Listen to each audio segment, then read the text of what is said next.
बहुत समय पहले की बात है। प्राचीन भारत में एक महान और शक्तिशाली राजा हुआ करते थे जिनका नाम था उत्तानपाद। उनका राज्य बहुत विशाल और समृद्ध था। उनकी प्रजा सुखी थी और राज्य में चारों ओर शांति और समृद्धि थी।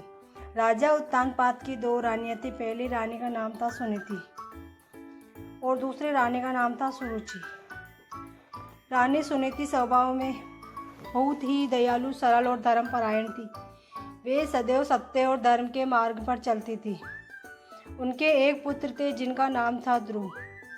दूसरी ओर रानी सुरुचि बहुत सुंदर और राजा की प्रिय रानी थी। उनसे भी एक पुत्र हुआ था जिनका नाम था उत्तम। राजा का स्नेह अधिकतर रानी सुरुचि और उनके पुत्र उत्तम पर ही रहता था।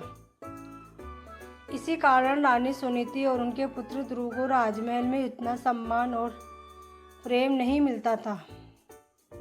एक दिन की बात है। राजमहल में राजा उत्तानपाद अपने छोटे पुत्र उत्तम को गोद में बिठाकर बहुत प्रेम से खिला रहे थे। छोटे बालक ध्रुव ने यह दृश्य देखा। वह भी अपने पिता की गोद में बैठना चाहता था। वह धीरे धीरे अपने पिता के पास गया और उनकी गोद में चढ़ने लगा, लेकिन तभी रानी सुरुचि ने उसे रोक दिया। उनके चेहरे पर घमंड और क्रोध था। उन्होंने कठोर शब्दों में कहा, ध्रुव, तुम्हें राजा की गोद में बैठने का अधिकार नहीं है।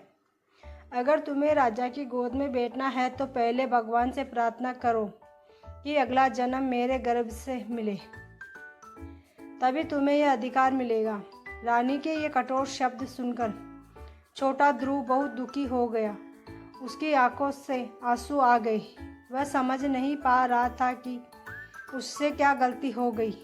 माँ के पास ध्रुव रोते रोते अपनी माँ सुनीति के पास पहुँचा और उन्हें सारी बात बताई। माँ सुनीति ने अपने पुत्र को गले से लगा लिया। उनके दिल को भी बहुत दुख हुआ, लेकिन उन्होंने धैर्य से अपने बेटे को समझाया। उन्होंने कहा, बेटा, इस संसार में कभी कभी हमें अपमान और दुख सहना पड़ता है, लेकिन सच्चा न्याय केवल भगवान ही कर सकते हैं। यदि तुम सच्चे मन से भगवान की भक्ति करोगे तो वे अवश्य तुम्हारी सहायता करेंगे।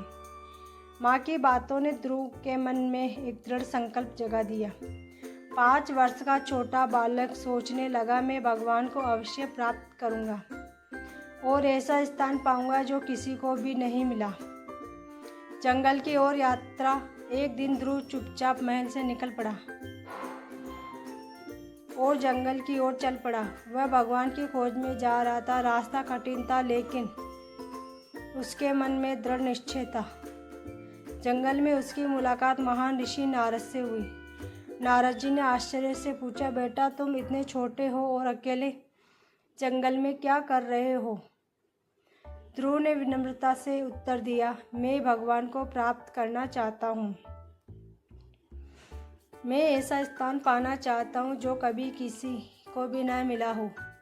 नारद जी पहले तो उसे समझाने लगे कि अभी बहुत छोटा है और इतनी कठोर तपस्या उसके लिए कठिन होगी, लेकिन जब उन्होंने देखा कि ध्रुव का संकल्प अटल है तो वे बहुत प्रसन्न हुए। ध्रुव की दीक्षा। तब नारद जी ने ध्रुव को भगवान विष्णु की उपासना का मार्ग बताया।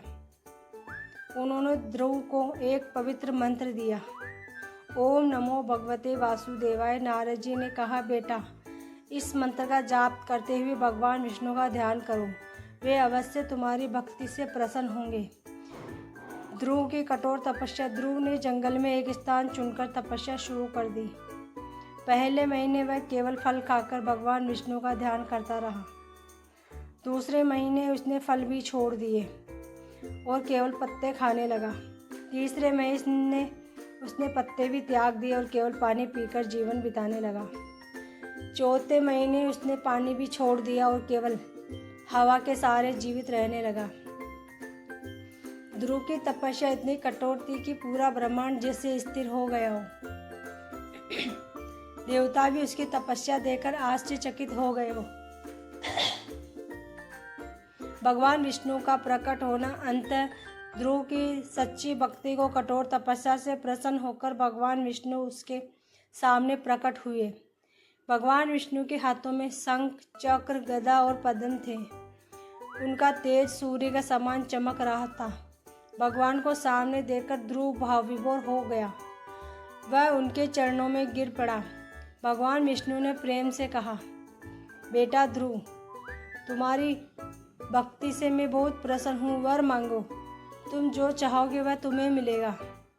ध्रुव भगवान के दर्शन पाकर इतना आनंदित हो गया कि उसे कोई इच्छा ही याद नहीं रही। ध्रुव तारा बनने का वरदान भगवान विष्णु ने मुस्कुराते हुए कहा, ध्रुव तुम्हारी भक्ति अमर रहेगी। मैं तुम्हें आकाश में एक ऐसा स्थान देता हूँ जो सदा स्थिर रहेगा। भगवान ने उसे आकाश में सबसे ऊंचा स्थान प्रदान किया। आज वही स्थान ध्रुव तारा के नाम से जाना जाता है। ध्रुव तारा हमेशा आकाश में स्थिर रहता है और सभी तारे उसके चारों ओर घूमते हैं। इसी प्रकार 5 वर्ष के छोटे बालक की भक्ति और दृढ़ संकल्प ने उसे अमर बना दिया। आपको वीडियो पसंद आए तो please like, share and subscribe जरूर करें। धन्यवाद।